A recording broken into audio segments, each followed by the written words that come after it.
Hello there, and welcome to J Painting. I am JJ, and what do we do on this channel? Well, we talk about the hobby, of course. Sometimes it's the lore, sometimes it's a review of a book, a codex, sometimes it's a challenge, sometimes it's helpful hints and tips to help you with your hobby. But this one is more of a speculative one, and it's about something which has been floating around for a few years actually in the community. Does 40k need new races? Do we need to see new types of aliens in the Warhammer 40,000 universe? Well, we're going to be talking about that today. A few reasons why we might, a few reasons why we might not. So, and for today's model, we're going to be painting this model right here. Indeed, very alien-y, as you can see. So, without further ado, let's crack on. When it comes to talking about the other races in 40k that are not human races, the first thing we should probably do is start with the 5 that are currently exist as their own factions. And that obviously is the Tau, the race of aliens that are primarily about big mecha suits and allied with other races, which we'll get to later. The Tyranids, the extraterrestrial creatures that came from outside the galaxy that are all about consuming and hunger and destroying everything around them.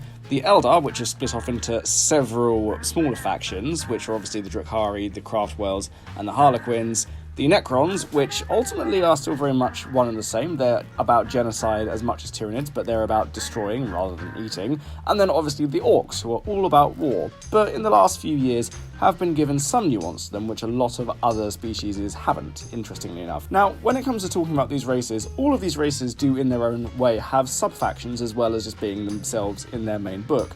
For the Tyranids, you have the Genestealer cult. For the Eldar, you have the Craftwells, the Drukhari, and the Harlequins, which technically are all sub-factions rather than a single faction. So there are some sub-factions already, but there are also other things to bear in mind. That new races have emerged within these codexes already. The Tau have access to both the Kroot and the Vespids, who are allied races to them, as well as the Demiurge, technically, who were around during the days of Battlefleet Gothic but have sadly disappeared, along with the Urgals that are usable by the Drukhari as beasts, and the Chimerae. Now, the interesting thing to bear in mind at this point is that there have been very small and very subtle hints across all of the books that there are other races involved and there are other species in the 41st millennium and in 40k, but you don't see very many of them because obviously, for one thing, it's quite hard to introduce a new race when there's no tangible models for them, and two, the other races are big enough already that they take a lot of the adversarial roles within the 41st millennium and keep the whole thing streamlined and keep the narrative relatively straightforward and easy to maintain. But then this gets onto the question of comparing it to Age of Sigmar, where since that has come around, there have been new races and sub-factions that have all appeared. Granted, a lot of these races are based on the races of fantasy, but things such as the Idoneth Deepkin have come around, which are a subsect of the Elves, fair enough, but they are still technically a new race unto themselves, as are some of the things that have come from places such as the Ossiarch Bone Reapers, and some of the factions in the in the Grand Alliance of Destruction could also be considered relatively new races as well. When we look at the Sons of Behemoth, technically are a new race in themselves. But then again, this is all skirting around the issue as to 40k and why they don't have any new races unto themselves. Well, let's start off by talking about where they could have some new races and maybe some reasons why they should have new races.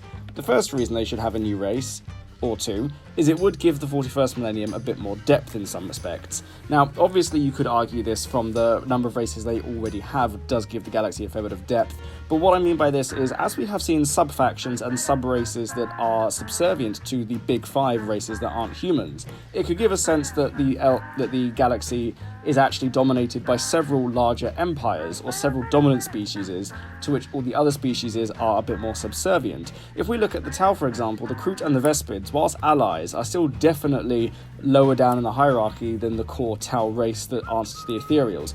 And even if they do share some of their beliefs and some of their ideals, it's very clear that without the main Tau race, neither of those two would be anything. And then we look at the Urgals, for example, they themselves very much are a slave race to the Drukhari, used as beasts of burden and are used effectively as cannon fodder in the war machine. But this is all just to say that there are other races out there that are utilised in some respects as well.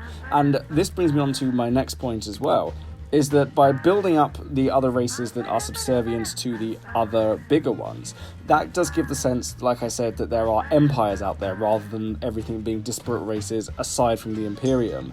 It would also give a sense of hierarchy amongst the races themselves, and this then helps streamline the issue as to if you were to have a whole new codex, or if you could just have them as a part of a larger codex. So rather than having to create a whole new army, you could create a whole new race that has 1, maybe 2 units in it that is subservient to the Orcs, or to the Necrons, or to the Drukhari, or to the Tyranids. There are ways of doing it. And obviously, in some cases, this may not be lore-friendly, especially in the Necrons and the Tyranids case, but that's not to say that it couldn't work elsewhere. And another reason this could also work as well is that it could advance the aesthetic of the universe as well. A lot of the aesthetics have moved along for some races. Orcs, for example, have had their aesthetic come along quite a long way in the last 15 years, as have Necrons, arguably. And obviously the Imperium has changed its aesthetic virtually every single edition when it comes to the Space Marines. But there are others, such as the Drukhari, who had a big change when they had a whole bunch of new kits released about 10-12 years ago. But largely, even though whilst the models are still very nice and they still look very good, their aesthetic hasn't changed very much. And the same obviously could be said for the Craftworld Eldari, since a lot of their models and a lot of their units are now verging on 20 to 25 years old, so they need updates, I say, but that's a different issue entirely. And then the last thing to say about this is, it would also fill gaps in the gameplay. So for example, you could have units of Psykers in the Tau army, a species that are sensitive to the powers of the warp, would be an interesting ally for the Tau, because obviously they don't really have any sensitivity to the warp. The Necrons, having a living race that they have at least some sort of vassalage over, and who are working with the Necrons in order to hopefully stave off their own destruction, could equally be an interesting turn on what the Necrons' mission is. And it would also perhaps create a little bit of distinction within the dynasties of the Necrons, how some are willing to work with the living, whilst others only want to see them all destroyed. And then, of course, there's other ways of looking at this as well, as to how technology could be changed and how aesthetic could be changed within those armies. Orcs being more closely aligned with a faction which has relatively advanced technology and are being able to use their technology and incorporating it into their own weapons could be quite an interesting thing to see happen. So there are ways to make it work, and there are ways to perhaps evolve the races with new influxes of smaller races, minor races for want of a better word, that could help inform the larger ones and create a lot of distinction within them. So that's what I have to say as to how it could potentially benefit the existing races. And obviously then there's the big one, it would give the humans, the Imperium, something else to shoot at, but also it would give the Imperium a bit more adversary and make the galaxy feel a bit bigger overall. But then again, there are reasons why this hasn't happened, and perhaps reasons why this maybe shouldn't happen. The first thing I think it's fair to say is that between all of the various races in 40k at the moment, including the Chaos factions, is that there's a lot there to keep up with already, and as a result, things have taken a while to get to anyway. So whilst Games Workshop has done excellent work in terms of deepening and expanding the existing races, Drukhari, Orcs and Necrons all spring to mind. They've all had it done to them, and they are currently doing it with the Orcs in the form of the new Snagger Boys. It's something which is working for the races that are already there, and this has been something which has helped them quite a lot, and it's helped them more than if they were just to introduce new units or new models. I know this very much sounds a little bit like the anti-Primaris argument, that they could have done more with the original Space Marines rather than adding the Primaris to them, but it comes from a different place. The Space Marine range was already large before the Primaris were introduced, whereas armies such as Craftworlds, Necrons and Tyranids even have much smaller ranges, but by expanding them, they've given them more that still comes from the core of the same place, rather than effectively adding another set of Necrons or another set of Orcs that aren't quite compatible with the existing ones.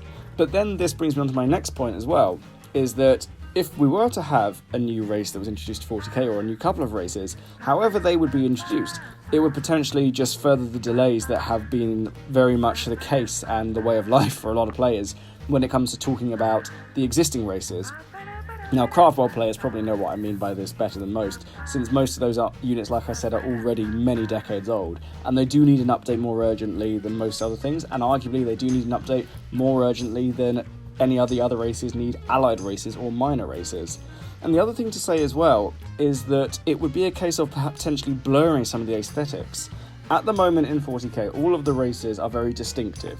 In the Chaos side of things can blur a bit more, but that's a bit more acceptable because they are largely coming from the same source.